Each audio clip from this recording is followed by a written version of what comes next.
Damisah. Yemi is an assistant professor of neurosurgery at Yale School of Medicine. She got her MD degree from Yale and received neurosurgery residency training at Yale New Haven Hospital. She's now a neurosurgeon with emphasis on epilepsy surgery. In her free time, she's passionate for photography and cycling. She's going to present her work completed in Professor Jamie Guzentler's group and recently published in Science Advances. It's all yours, Yemi.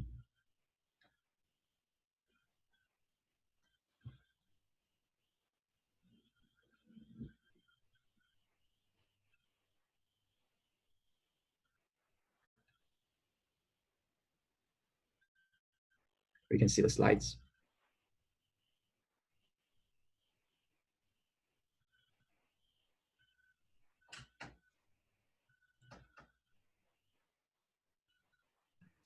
Hello, can you hear me? Yeah, we can hear you now. Great. Thank you. Thank you, everyone. Thank you, Jerry, for putting together this talk. And thank you for inviting me also to talk today. My name is Eyiyemisi Damisah. I work in Dr. Brusender's lab. And the title of my talk today is Astrocytes and Microglia Play Orchestrated Roles and Respect Phagocytic Territories during neuronal corpse removal in vivo. All the work I'm going to talk to you about today was done by me and also Dr. Robert Hill, who is now an assistant professor at Dartmouth University. So today I want to tell you about some insights that we have learned on programmed cell death and corpse removal in the adult brain. But first, I want to give you a brief overview on cell death. So cell death is a very complex process, and I think I have quite a rudimentary understanding of it. It's evolutionary conserved. It's a ubiquitous process. It occurs during developmental tissue patterning. Certain cell populations in the adult brain, such as oligodendrocyte precursor cells, undergo cell death, programmed cell death. You find cell death in aging and in other neurodegenerative diseases in the brain.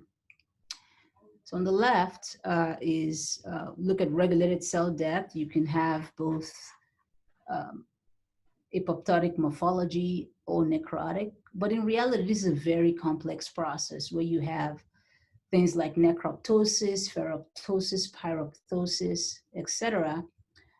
And while the cell death is a complex process, corpse removal is also complex. Cell death has this rapid and robust corpse clearance system, and there are tightly regulated signals from dying cells to receptors on phagocytes. So on the right, here would be a viable cell that has a repulsion signal or don't eat me signal directed toward the phagocyte, versus an apoptotic cell that has these eat me signals, and these signals are recognized on different phagocytes. And the cell is engulfed.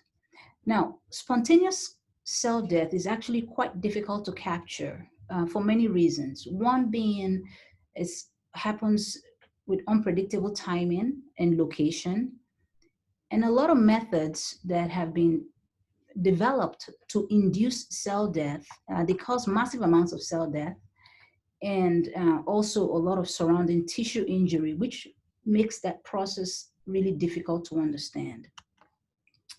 Since my interest in the lab really sits in the interface between cell death and corpse removal, the first thing we did was to actually develop a technique. And the title of the technique is Targeted 2-Photon Chemical Apoptotic Ablation of Defined Cell Types in Vivo. We call this 2-Fatal. Now, what does 2-Fatal involve? 2-Fatal is a technique that we perform photochemical bleaching of the nucleic acid of a cell, of a defined cell, and over time, the cell undergoes nuclear condensation until it is removed. So an A Most of the work, pretty much all the work I'm going to show you today is through in vivo optical imaging. So this is the live mouse brain. Part of the skull is removed. And a lasso is placed over that part of the skull, over part of the brain, sorry. And being that we have the opportunity to see the brain, you can add various fluorescent dyes, such as a nucleic acid binding dye, and other fluorescent dyes, such as astrocyte dyes. So in combination of understanding what the nucleus of the cell is and using various either transgenic or virally labeled cells, you can pretty much target different cell types in the brain and choose a cell to undergo programmed cell death. And this was an apoptotic cell death, because the premise of this technique is that you don't have surrounding tissue injury, cell rupture, or thermal injury. So here is this zoomed out region. We selected a neuron here in white, microglia is in green, and we performed 2 fatal on the cell. And at 24 hours, there was no cell there, there was no neuron there, and you showed the microglia. The one thing we observed is that the microglia seem to take the shape of the neuron. I'll play a video of this process for you. Here, the neuron will be labeled in tomato, red, and the nuclei labeled in cyan. And the timing is on the right-hand corner. And you observe over time that there is nuclear condensation, cellular fragmentation of the dying cell. The next thing we wondered is what was microglia doing? What are phagocytes doing when this is happening? And so we observed that microglia, and this is a video of the same thing, the microglia came over and we thought that microglia just swallowed the cell. Okay, so that was the first observation.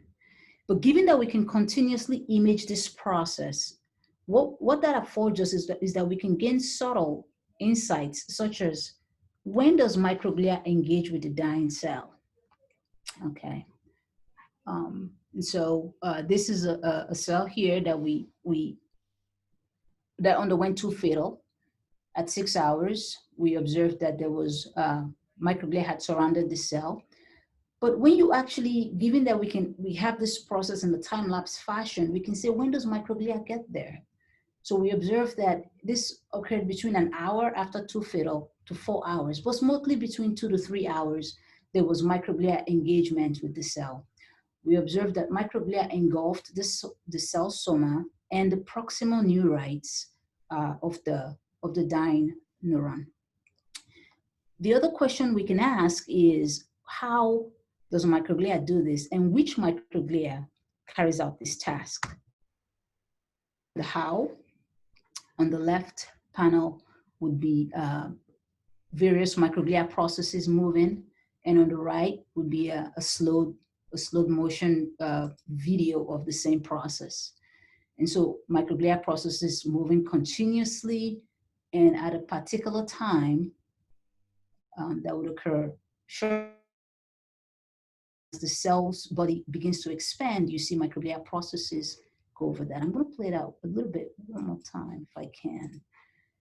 So when does this happen exactly? It's when the cell body of the cell that we have performed 2 fatal on begins to swell. At that same time, you see microglia processes come over. So the next question is, okay, so as you saw on the left panel, there are multiple microglia. They're moving their processes around. Who is chosen to engulf the cell? So try to answer that also. So if you look at this panel here at the top, all microglia is labeled in green, the neuron is labeled in red. At 2 hours, we observed that there were multiple microglia that were close to the dying cell, and it seemed as though, I call it a competition for cell body engulfment. At 4 hours, it seems as though all 3 microglia are extending their processes toward the cell. However, by 6 hours, it becomes clear that the competition is limited to 2 microglia. And by 8 hours, one microglia takes on the cell body engulfment, completely engulfs the cell body with cell degradation within that microglia. And importantly, at about 48 hours, you begin to see that this microglia is beginning to take on its normal shape over time. Okay, so not only does microglia, do they compete for neuronal cell bodies, when they engulf the cell, they also take care of the proximal, so the dendrites that are closest to the cell body. But not only the proximal dendrites, but also the dendritic spines even of the cell. So this is the cell body of a neuron that is being actively engulfed by microglia, and you can see microglia surrounding the cell body, but even the dendrites and even the spines, you can see that microglia takes care of all this. And as I said earlier, after engulfment of the cell, microglia processes actually begin to deramify. They begin to look like what they were even before they engage the cell. So, or otherwise called the less activated state. Okay. So after we had these initial observations, we wondered what astrocytes were doing during this process. Now, I have to say that astrocytes are more challenging to image, reasons being that their processes are not well defined. They wrap around blood vessels. Detailed imaging of their fine processes, actually, you literally get to the limit of light microscopy. And the other thing which we realized is that astrocytes tended to specialize in small, diffuse apoptotic bodies that are difficult to image. So this will be, but we said, okay, what are astrocytes really doing? So this is a cell that we targeted for Twofer, and these are astrocytes are now labeled in red around the cell. And we observed that there was a subtle polarization of the astrocytic processes toward the dying cell, and you at about 6 hours in this process. And with quantification, we observed that, there was sometimes at 3 hours, there was sometimes at 6 hours, and sometimes there was no astrocyte polarization whatsoever. And these times when there was no astrocyte polarization whatsoever, it tended to coincide with situations where there was a very rapid microglia polarization and engulfment of the cell. The other thing we looked into is what exactly astrocytes, what are they doing? And we imaged that at the bottom panel here. And it appeared as though the more distal, as the neurites degrade and form these small apoptotic balls, the astrocytes seem to surround and engulf those processes. So this is before. And as this breaks down and fragments, you can see astrocyte polarization around the different processes. So astrocytes engulf the small and distal apoptotic neurites. I'll have a video to play that. So this is also a neuron, and astrocytes here in magenta. And just over time, as the cell fragments, you can see astrocyte processes surround the distal neurites, apoptotic neurites. Okay. 1 second, yeah. So to really kind of really understand, given the limitations I had said earlier, they are difficult to image in vivo, we performed fixed tissue imaging of spontaneously occurring cell deaths to actually really understand what was happening. So earlier I said that microglia tended to specialize in the cell body. They translated their cytoplasm, engulfed the cell body. And now I'm saying that microglia that was microglia. Astrocytes specialize in the more distal apoptotic neurites. So we looked at spontaneously occurring cell death in early postnatal development in the mouse brain. And this is fixed tissue imaging. We stained for apoptotic cells using activated caspase-3. Apoptotic cell bodies were defined by caspase-3 staining and a condensed nuclei, as seen here. And apoptotic neurites were defined as activated caspase-3 staining without condensed nuclei. And so this is an apoptotic cell with a nucleus here. And we observed that microglia tended to engulf and surround this cell. there was a point where there was intermingling of the processes between astrocytes and microglia here, and the more distal apoptotic neurite was completely surrounded by astrocytes. So here we started developing this theory that is the division of labor between these two cells, between astrocytes and microglia during neuronal corpse clearance. We not only did this during spontaneously occurring cell death, this is just another example of spontaneously occurring cell death, another neuron labeled with caspase-3, and observed that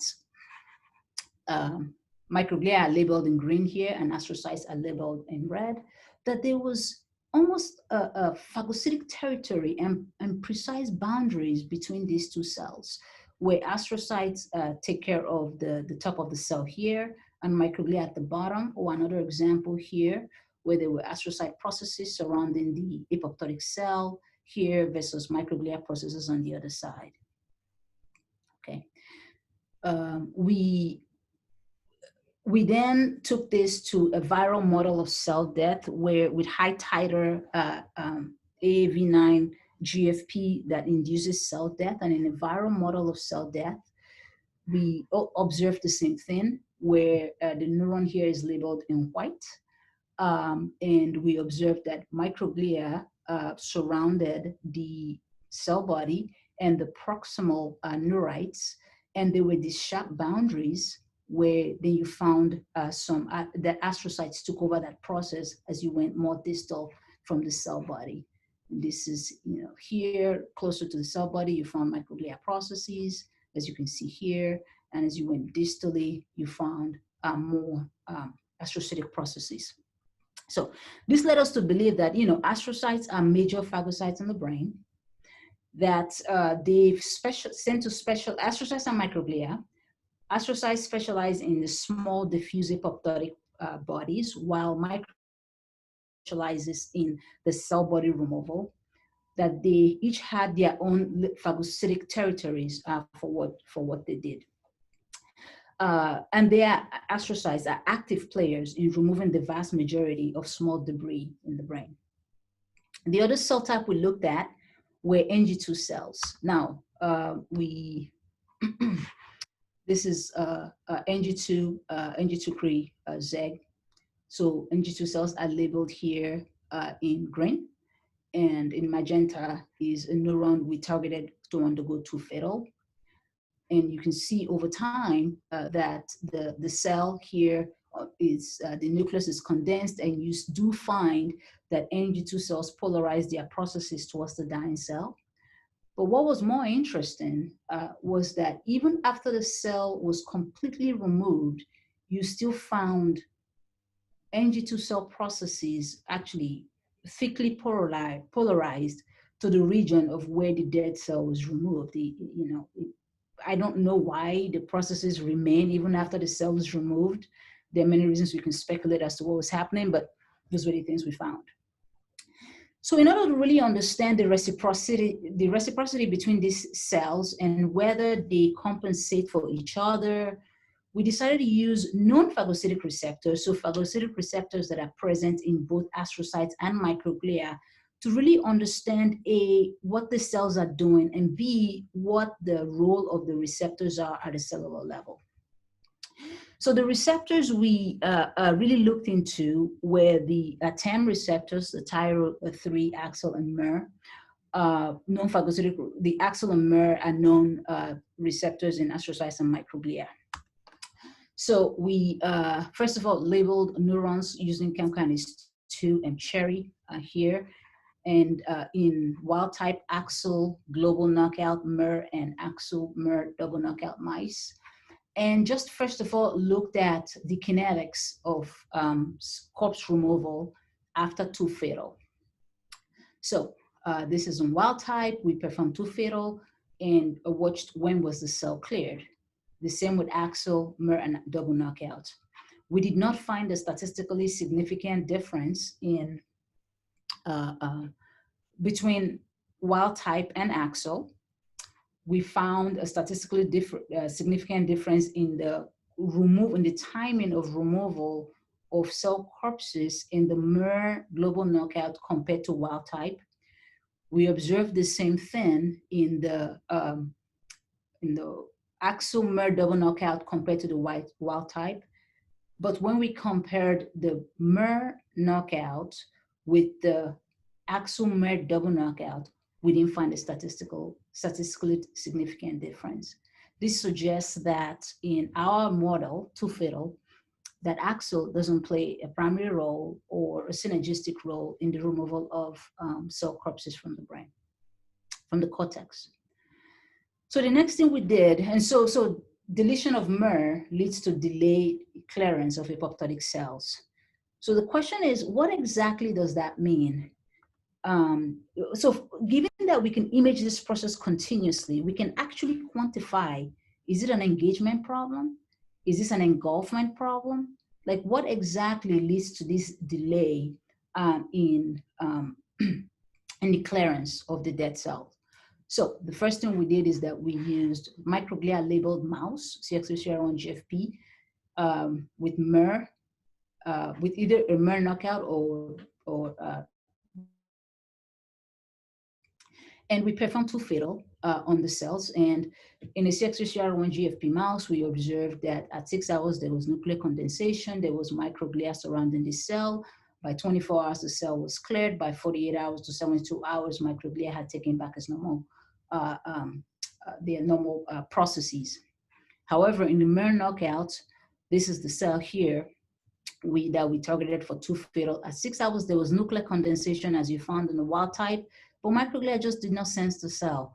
That was the same at 24 hours and at 48 hours. Not until somewhere between 48 to 72 hours did microglia pretty much wake up and say, oh, there's a dead cell there. And then by 72 hours, the cell was gone. And so we can quantify and say that the deletion of MER leads to a delay in microglia detection of apoptotic cells, and not necessarily in the phagocytic process itself. We did not see a difference after microglia engaged the cell, that there was a delayed phagocytosis per se. Okay. So the next question we asked, okay, so this is what happens when you delete MER globally from microglia. What if you just completely remove MER, remove microglia from the brain? What would happen? And so we did that experiment. This is control on the top panel. There are two different cells. Before 6 hours and 24 hours after Twofer, the cell is gone. Another example, before 6 hours, 24 hours, the cell is completely gone. And we used a PLX3397 is a CSF1 receptor inhibitor to delete microglia from the brain. And we observed that although there was nuclear condensation at 6 hours, the cell remained in the brain, the cell corpse remained in the brain for much, much, much longer. So at this point, when there's no microglia at all, there is delayed corpse clearance. But there is corpse clearance. so the question is, what are astrocytes doing when this happens? And so in the same condition with PLX3397, which deletes microglia from the brain, we virally labeled neurons in the brain, and also with astrocytes. So we used AAV5-GFAP for astrocytes, which are labeled in green here, and AAV2, CAM kinase 2, and cherry, which are labeled in red for the neurons. We observed that after Twofer, the cell remained in place as we observed earlier. And before ablation, this was the astrocyte processes, they're everywhere. And so you just find astrocyte processes in the space where you should find the neuron. And after Twofer, as the cell is beginning to degrade, you find that astrocytes polarize their processes around this dying neuron. But this was not just a non-specific process. As the cell body of the dying neuron got smaller, the polarization, I want to call it a ring, around the dying cell also got smaller. We wondered, what was at the contact points at this interface where astrocytes were interacting with the dying cell? What was that like? And so we looked at that. Actually, I'll go back here. So there's something I did not mention. The one thing I didn't mention here is that it wasn't just one astrocyte, but it seemed as though there was almost like a community service where various astrocytes extended their processes toward the dying cell. This is in contrast to microglia that translated its cell body and swallowed the cell. Here, it was almost as though everyone is contributing, everyone meaning astrocytes, to the removal of the dying cell. Okay.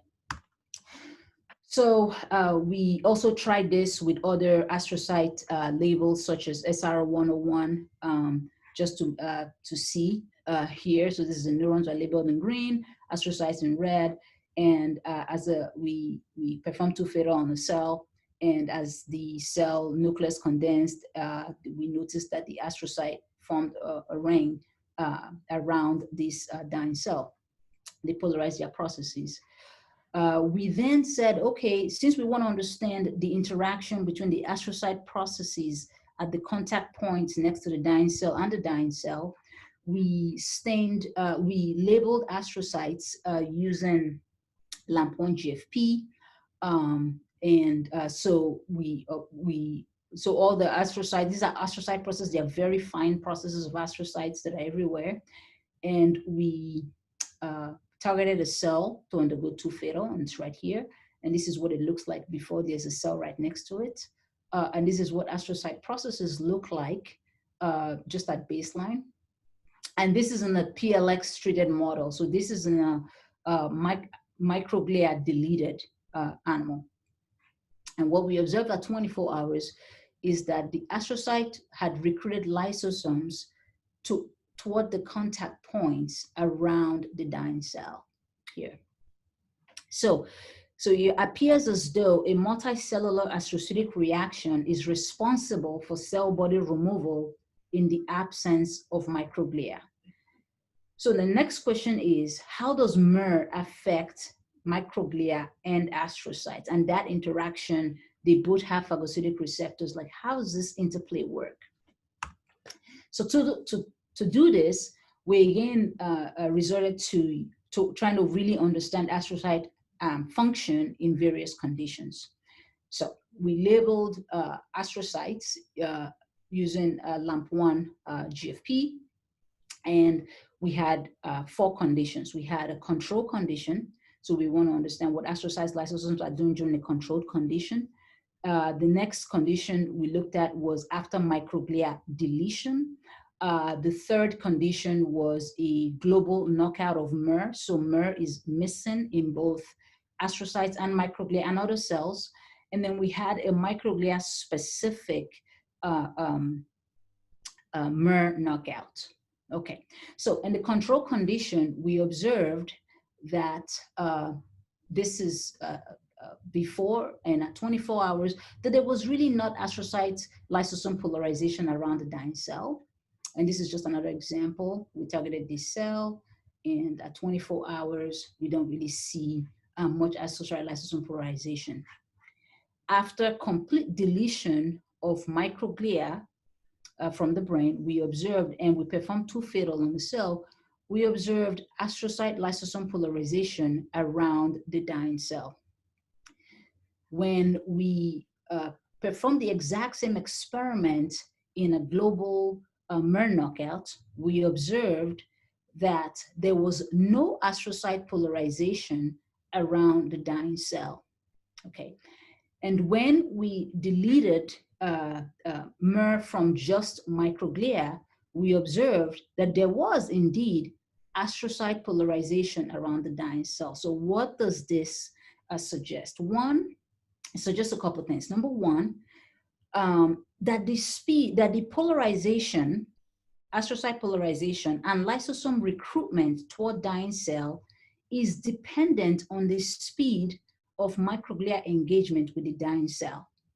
And so that's why when you have normal microglia in the control situation, you do not have astrocyte lysosome polarization.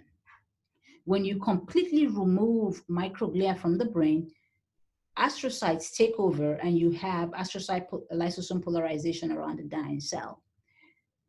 When you remove MER from microglia, so inhibiting the ability to sense the dying cell, as we established earlier that what MER does, you do have astrocyte lysosome polarization. But at the same time, it appears as though astrocytes depend on MER to polarize their lysosomes, because when you completely remove MER from both astrocytes and microglia, you do not have astrocyte lysosome polarization towards the dying cell. So it seems as though MER knockout, you disrupt astrocyte lysosome polarization towards the dying cell. So the last thing we looked at is there any process where this orchestration and this interaction between these two cell types can be studied? And one of the places we looked into was aging. So we looked at aging, and this is still really ongoing work. But one of really interesting thing we observed in a 4-month-old compared to a 26-month-old mouse, that there is indeed deficits in cell corpse clearance. And so we performed 2 fatal on a 4-month-old mouse compared to a 26-month-old mouse. And here, this cell is targeted, and at 6 hours and 24 hours is gone. Versus a 26-year-old mouse, which is a very advanced age, before 6, 24, 48, and even up to 72. And we observed that there is a difference. Now, is this due to inefficient corpse clearance in aging? We don't know yet. We tried some immunohistochemistry, which is slightly different, which is very different from in vivo imaging. It takes a lot to get a very aged mouse with both microglia and astrocyte labeling, but it's something we're actually looking into as to what exactly causes the inefficient timing of cell corpse removal in aging.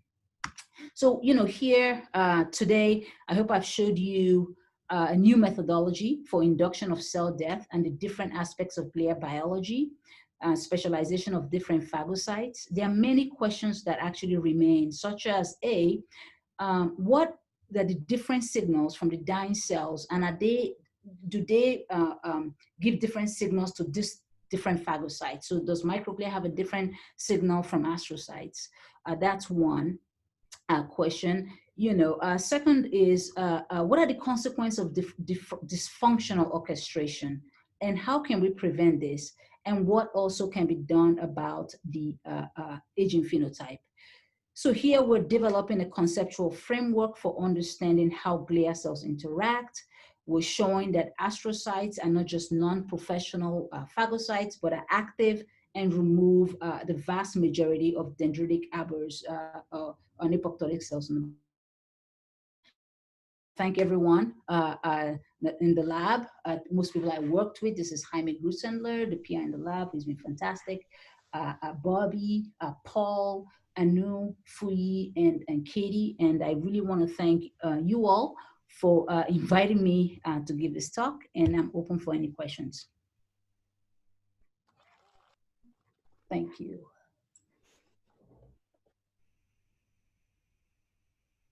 Yemi, that's very cool stuff.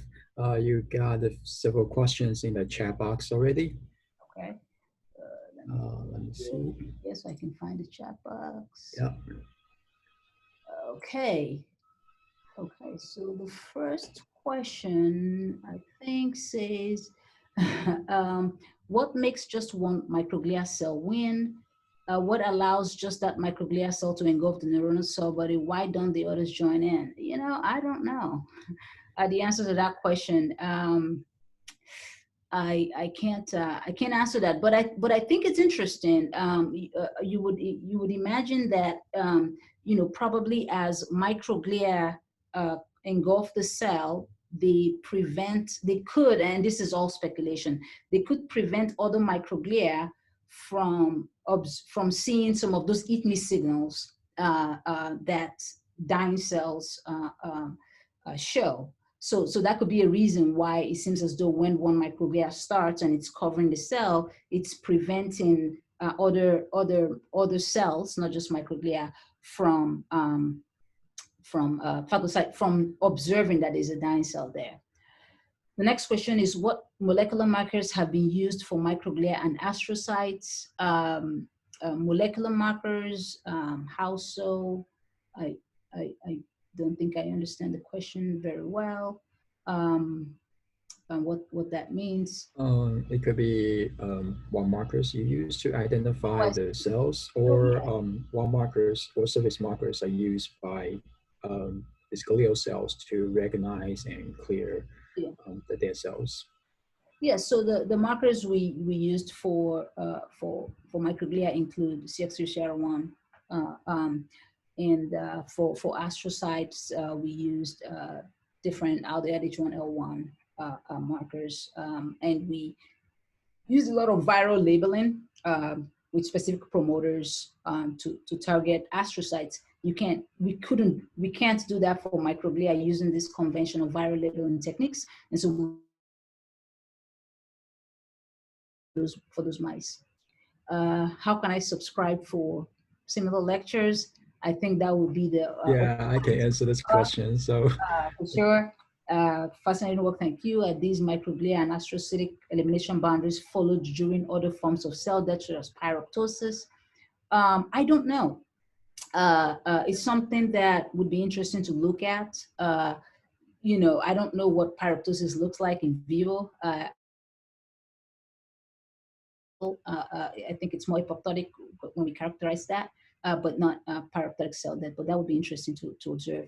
Do you know if there's a decrease in the level of MER expression of function with increasing age as the reason for impaired? That's a good question. Corpse removal in the young versus age mice. We actually did this, and it's in our supplementary figure. That was one of the things we thought about.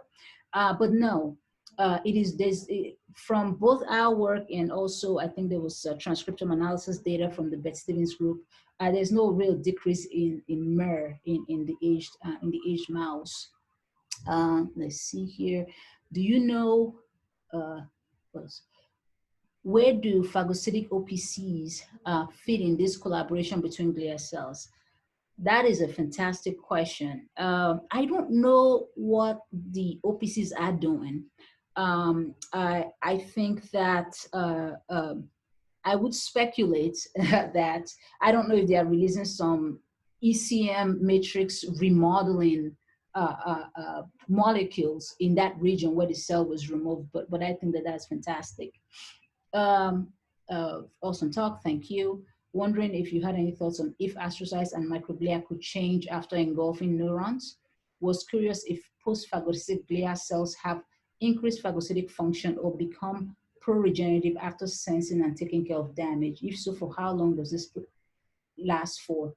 So what I can observe from cytosis of a neuron, that microglia, they remain in this deramified state, and that takes about 3 days actually. So somewhere between 48 to 72 hours, they are deramified, and you can argue that they probably have a different phenotype compared to when they become re-ramified. And I've noticed that after a while, they actually just leave and go chase other stuff because they constantly move their processes and actually sometimes move around in the brain too. Thank you for the talk. Thank you. I have to say, images. Thank you. The images. Thank you so much. It was wonderful working with in vivo imaging. It gives you a lot. I have 2 questions. First, as you said, if microglia are eliminated, then astrocytes remove the dead cell, although the process is delayed. But my question is, what happens to the microglia cell body when fed PLX? Typically, we think that microglia die, and so who clears their cell body?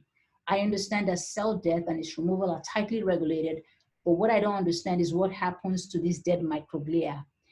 That's fantastic. And we looked at that. And astrocytes work a lot to remove, and we observed that there was some astrocytes polarization around the dying microglia, which if you think about it, it's a significant amount of work where you see a lot of astrocytes really working hard to try to remove some of the microglia also. I'm sorry, this is very basic, but about Hox dye, does it only label the neuronal nuclei or labels? So it labels, so the Hox dye labels the neuronal, not just neuronal nuclei, almost all nuclei except for microglia. So microglia just they don't take up the dye, but astrocytes, neurons, NG2 cells takes up the dye. Do you notice less ramification in MER microglia? Well, actually, I missed one, sorry. Great job. Do you plan to investigate which cytokine mediate collaboration within astrocytes and microglia? I think that's a fantastic question. Right now, we're concentrating on aging quite a bit. But yes, I think understanding that collaboration between microglia and astrocytes is really interesting, for sure. The less ramifications, I don't think I observed less ramifications, but I did not look for that as in general. Just look at microglia and say, is the microglia in MER, is there less ramifications? So I can't, tell you that from a quantitative perspective. Why is microglia and nuclei not labeled? So the only cell type that does not take up the Hox dye is the microglia cell. So that will be the answer to that. So I think those are all. Yeah, you got a lot of questions. So just a quick one. Have you tested if TREM2 is involved in clearance? We're actually looking at that. There are lots of Okay. papers that have, as you know, there's a lot of talk about TREM2 in phagocytosis and the occurrence of cells in many different conditions, from AD to other forms of degeneration. We're actively looking at that process. Yeah. Okay. Yeah. Great. Thank you very much again. So many thanks to all three speakers and participants. So can I ask all three? Oh, I think there are one more. Oh, no questions. Okay. Can I ask two other speakers to turn on your video? I would like to take a screenshot. And if Yemi could stop sharing, Yep. that would be great. Thank you.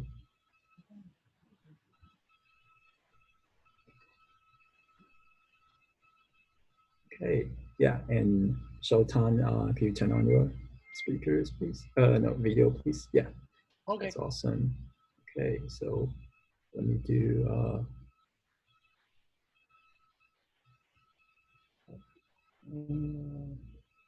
Let's see.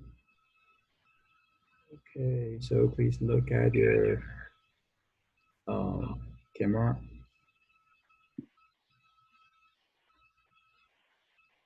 Okay, 1, 2, 3.